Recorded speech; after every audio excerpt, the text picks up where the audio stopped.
Going on, Mad Money Squad? Today we're going to give an update on NG Energy. They have two catalysts that are going to be helping the stock. We've already seen it rise over 20% since the July low. So that being said, we're going to give an update on the Maria Conchita and the imminent production that's going to be coming out of that at the end of 3Q, early 4Q. And we're also going to be taking a look at the CNU9 prospect, which is approximately 1.5 TCF of prospective resources that could be brought online in the near term future. They have 4 wells they're going to be drilling there to help test the prospectivity and delineate the resources there. Let's just take an opportunity to look at it today, starting with the share price. Talk to you guys on the computer.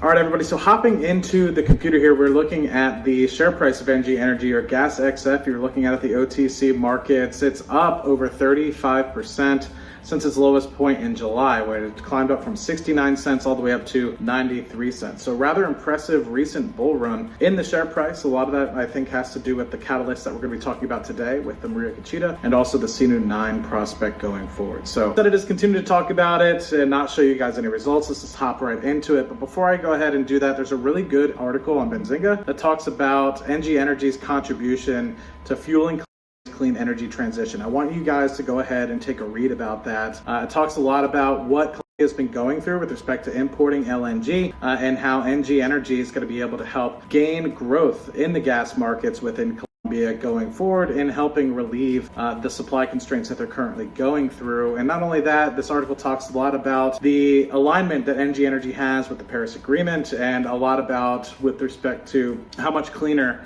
natural gas is comparatively to, say, coal, and also some of the other energies that are out there at the moment. So it gives you guys an idea not only about NG Energy, but also a little bit about the clean energy transition as a whole. So please do me a favor, I'll leave an article, or the link of the article in the description below. Please go ahead and take a quick look at that. So now moving into the actual catalyst that we have here, NG Energy talking about the GTX facilities, or the production facilities that they have on the top sides, talking a little bit about the Aruchara well and the recent flow results that they had from that in a couple quarters ago. But basically they're getting ready to get all of this equipment set up, and it's on site at the moment. They're currently just finishing up results here. So I believe that production should be imminent coming at the end of Q3, beginning of Q4. Taking a quick look at the actual equipment that we have here and going a little bit more into detail about how it's set up. Let's just hop right over into the actual presentation that they have out for August 2021. You can see that they're connected up to the Aruchara well here. They have the gas plant, compressors, measuring skids, and stuff of the like that eventually ties it to a compression facility, which brings it into the actual pipeline itself. So they're anticipating around 20 million scuffs per day, which will be a fairly substantial revenue stream coming out of the well. And of course, we just had recent results coming from the Istanbul 1 well. So with that, they're also looking at some additional equipment that they might need to order in order to most effectively produce that one as well. So really good results coming out of the Maria Conchita with Aruchara and also the Istanbul 1 well, which I'm sure we'll hear more about in the coming months as well. But most importantly, we're looking forward to the actual production results coming out of the Aruchara, getting this company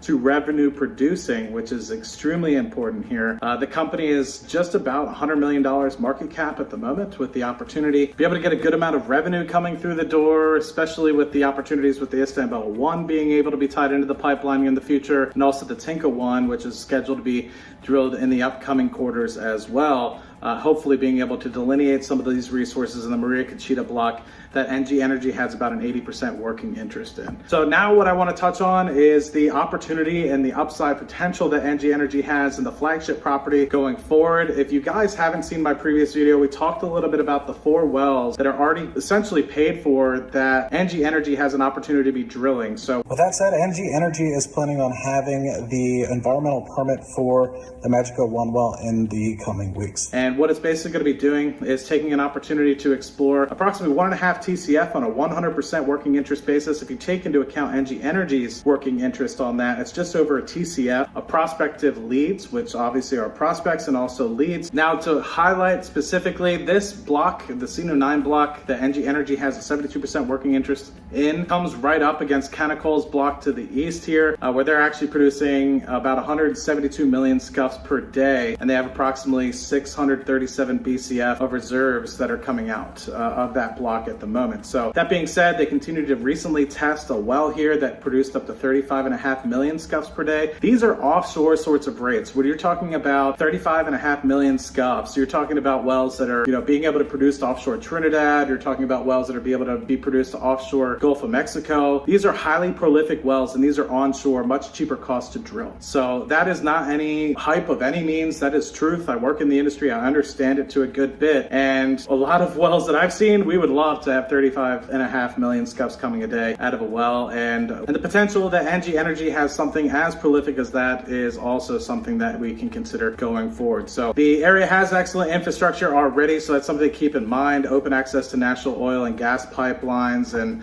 they have a binding offer at the moment. NG Energy has a binding offer at the moment for $27.5 million financing package with CPVen to be able to drill these 4 wells. So it's already basically been financed. They have the Magico, Mago, Hechicero, and Hechizo wells that are going to be drilled in the upcoming future. So looking specifically more at some of the prospects and also some of the leads, and then also how they're broken out in terms of the size of each individual location. So you can see on this slide here, we have the Magico and Magoo coming in here in this sort of area here. We have the Hechicero as well. And then you have the leads that are kind of showing up in this pinkish color here. So what we do know is the Hechizo well is a previous penetration where they have had resources been able to be delineated in the past. And so the hope is you have the ability to look at some of these other infill targets here and prospects here to be able to put those into a grander production and development plan going forward. Basically, these wells are 4,500 to 6,000 feet deep, 25 to 30 days to drill, approximately 4 to 6 million a well. And so if you're drilling it for $4 to $6 million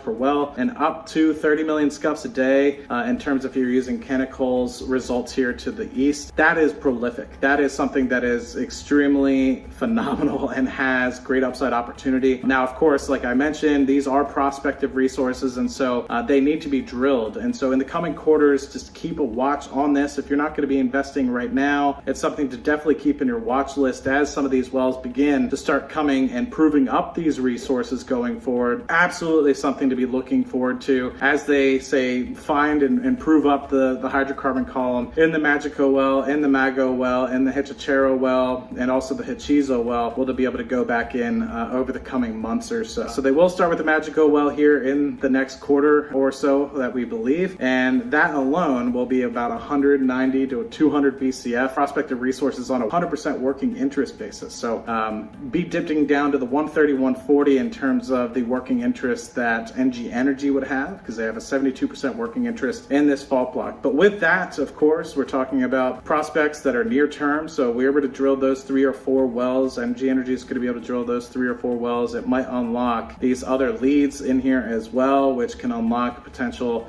of another 600 BCF of leads going forward. So this being said, it's a great opportunity. Of course, there is some sort of risk, subsurface risk associated with these. There's no guarantee that these resources will be there, but in the coming months, if you continue to watch and follow GASX with us, and we'll be able to display these results as they go forward, be more than happy to share that with you guys going forward as well. Just want to give you guys a brief overview of another prospect that they have here, the Tiburon. This will be going under some sort of seismic program in the near future. And so this has an opportunity with the Orca and Perla discoveries that are offshore Colombia as well to be in elephant sort of territory. Huge upside potential here where NG Energy is looking to farm down between 10 to 40% working interest. And this could be a multi-TCF field on its own as well. So just wanted to give everybody an overview. If you haven't seen the first video, we talk a little bit more about it. We look a little bit at some of the cross sections in this well. We've already seen what the 2 catalysts with respect to the GTX facilities being brought to the Maria Conchita field, and also what the catalyst associated with getting the permit to drill